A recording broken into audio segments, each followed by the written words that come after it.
de distribution des rations à emporter au profit de 26 000 ménages dans la région de Saint-Louis, ménages qui ont en leur sein des élèves des 270 écoles qui sont appuyées par Contepat dans la région de Saint-Louis.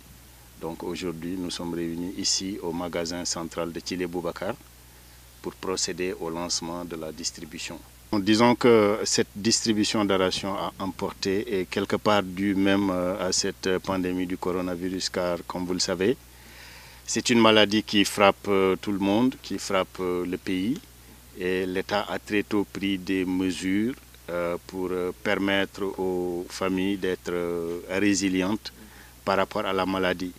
Et comme nous sommes dans une logique d'accompagner l'État dans toutes ses actions en faveur des populations, notamment au niveau de l'éducation, donc nous devions aussi d'accompagner ce mouvement.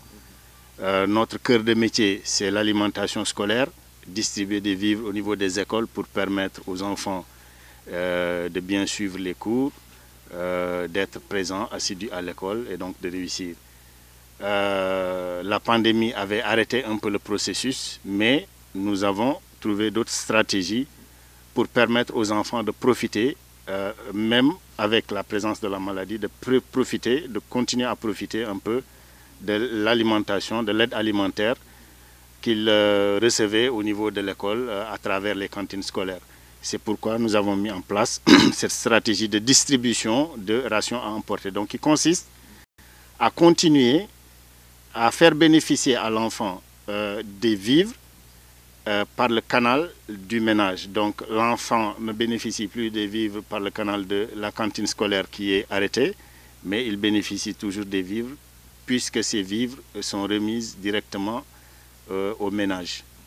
Et je précise que ce ne sont pas seulement des vivres dont ils vont bénéficier, mais ils vont bénéficier aussi de produits qui leur permettront un peu, au niveau des ménages bénéficiaires, de respecter un peu les gestes barrières, donc du matériel comme des masques, du gel, du savon, de l'eau de javel, etc., pour permettre en tout cas aux familles auxquelles appartiennent ces enfants de pouvoir appliquer ces gestes barrières et donc de sécuriser d'une certaine façon l'enfant.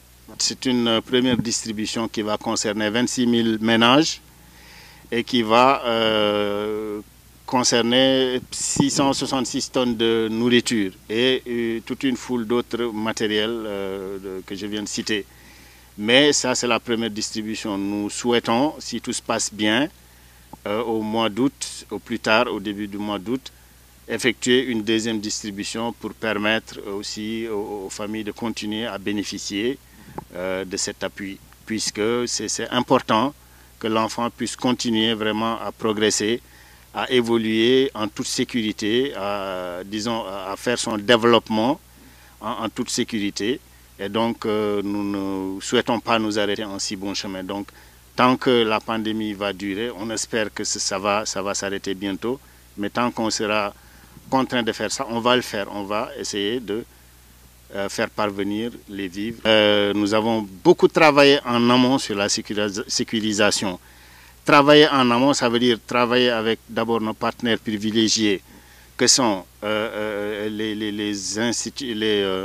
ministère de l'Éducation à travers ses démembrements au niveau du terrain, que sont aussi le ministère de la Santé à travers ses démembrements sur le terrain, région médicale, district sanitaire. Avec eux, nous avons travaillé pour concevoir un protocole sanitaire qui sera utilisé lors des distributions et dont le rôle est de permettre de sécuriser ces distributions, puisqu'il y aura du monde qui va venir chercher du matériel et des vivres.